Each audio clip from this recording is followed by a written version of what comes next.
वो बहुत घना जंगल था। लाडो चिड़िया के बच्चे स्कूल गए थे। बारिश का मौसम था, इसीलिए आए दिन जंगल में कभी कभी तेज बारिश चलती थी। उस दिन भी जंगल में तेज बारिश हो रही थी। बाकी सारे बच्चे तो स्कूल से घर वापस आ चुके थे, परंतु लाडो चिड़िया के बच्चे अभी तक बारिश की वजह से स्कूल में ही रुके हुए थे। भैया, ये बारिश कब तक चलेगी? ये रुकने का नाम ही नहीं ले रही। माँ घर पर हमारा इंतजार कर रही होगी। हाँ टीलू, हम जल्द ही घर जाएंगे। बारिश रुकने तक हमें यहाँ पर ही रुकना पड़ेगा। तीनों एक साथ इतनी तेज बारिश में स्कूल के बाहर ही रुके थे। बारिश के कारण ठंड भी बढ़ चुकी थी। जब हवा का झोंका आता तो तीनों ठंड से कपकपाने लगते। तभी मीनू टीचर क्लासरूम से बाहर आ गई। उन्होंने तीनों भाइयों को देख लिया।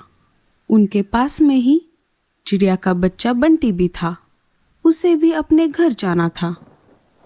तभी मीनू टीचर ने बंटी को एक छाता दे दिया और उसे घर जाने को कहा। तभी वो तीनों के पास आकर बोली, देख लिया तुम तीनों ने।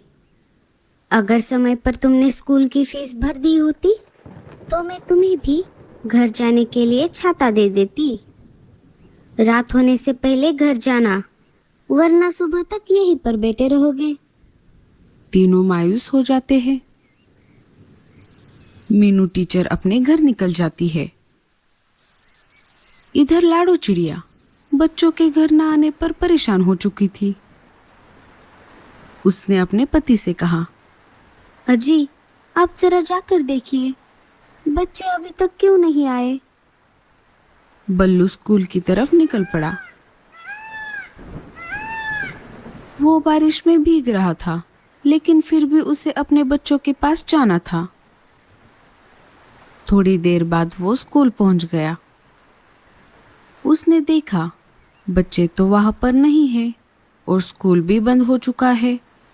उसे अपने बच्चों की अब और भी ज्यादा चिंता होने लगी।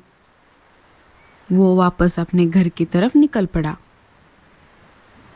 इधर बच्चे जैसे तैसे भीगकर अपने घर पहुंच चुके थे। लाडो चिड़िया उनको देखकर बहुत खुश हो गई और साथ ही साथ चिंतित भी।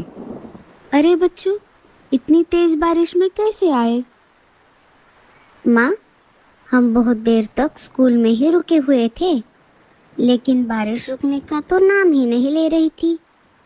इसीलिए हम जैसे तैसे करके घर वापस आ गए। ठीक है, चलो अब अपना सिर पोंछ लो, वरना सर्दी लग जाएगी बच्चों। लाडो ने बच्चों का सिर पोंछ दिया।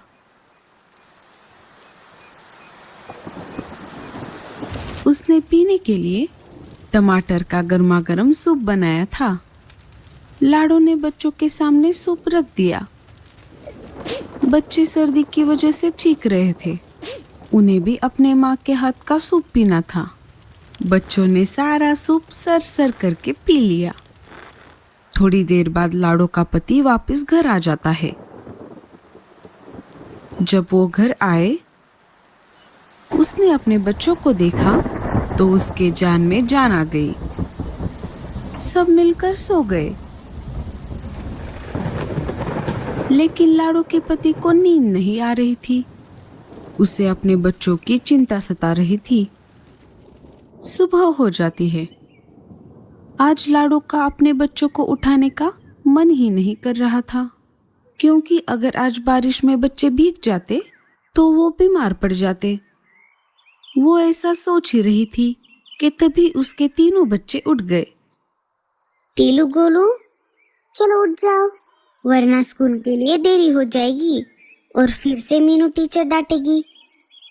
मीनू टीचर का नाम सुनते ही दोनों उठ गए। जल्दी जल्दी से तैयार होकर तीनों अपना अपना टिफिन लेकर स्कूल की तरफ निकल पड़े।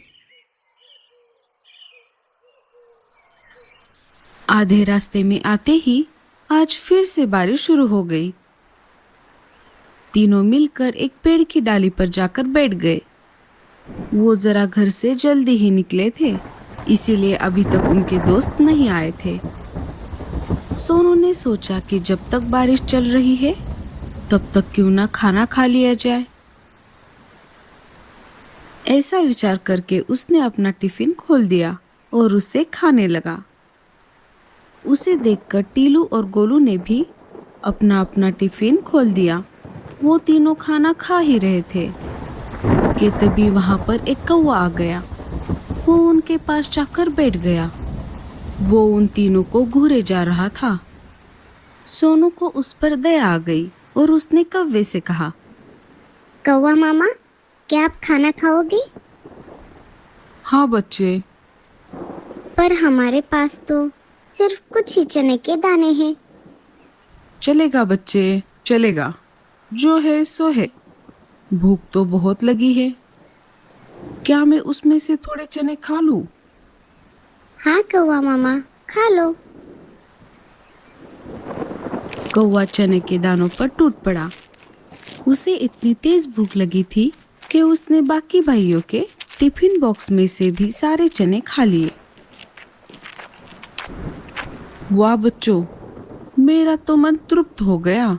मेरे पास देने के लिए कुछ भी नहीं है, लेकिन मेरे पास ये जो छतरी है उसे रख लो। मैं तुम तीनों को अलग अलग छतरी नहीं दे सकता, क्योंकि मेरे पास तो एक ही छतरी है। कोई बात नहीं कौवा मामा, हमें कुछ नहीं चाहिए। अरे नहीं नहीं, घर पर मेरे पास पहले से ही एक छाता है, तुम इसे रख लो। ऐसा कहकर कौवे ने वो छाता सोनू को पहना दिया और वहां से निकल गया। अरे भैया, हमें भी अपनी छतरी में ले लो। ऐसा कहकर दोनों सोनू के छाते के नीचे आ गए। जैसे ही दोनों छाते के नीचे आ गए, छाता अपने आप बड़ा हो गया। अरे, ये छाता तो बहुत बड़ा है। इसमें हम तीनों स्कूल जा पाएंगे। वो तीनों स्कूल की तरफ निकल ही पड़े थे कि तभी उनके बाकी दोस्त भी वहां पर आ गए। वो इस बड़े से नए छाते को देखकर चौंक गए, क्योंकि ऐसा छाता पूरे स्कूल में किसी के पास नहीं था। छाते की वजह से वो आज भीगने से बच गए थे। सारे मिलकर स्कूल पहुंच गए। मीनू टीचर उनको देखकर हैरान हो गई। आज तीनों को बहुत मजा आ रहा था, क्योंकि उनके पास भी एक छाता था। अब वो भी बारिश में ना भीगते हुए घर जा सकते थे। स्कूल की छुट्टी हो गई। बारिश शुरू ही थी। बारिश अपने जोरों पर थी। सब बच्चे अपने अपने घर की तरफ निकल पड़े। सोनू ने छाता ले लिया।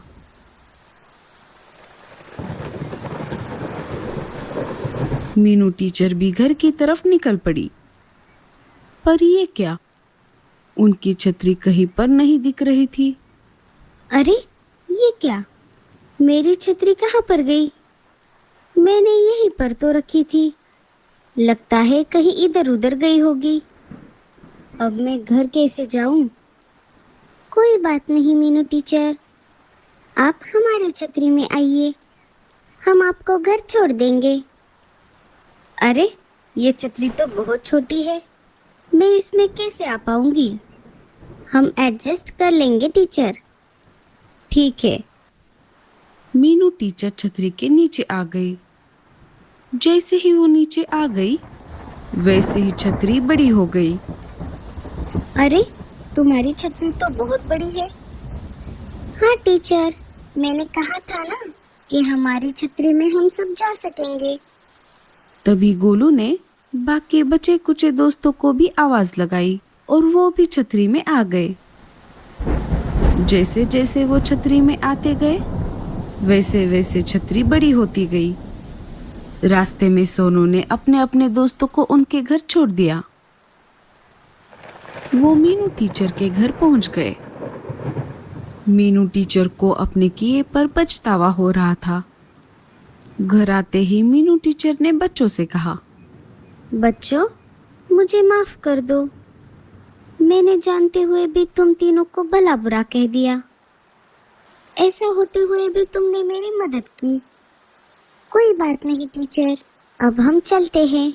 माँ हमारा घर पर इंतजार कर रही होगी। तीनों अपने घर की ओर चल पड़े। जब वो घर आए तब लाडू चिड़िया और बल्लू चिड़ा बहुत खुश हो गए।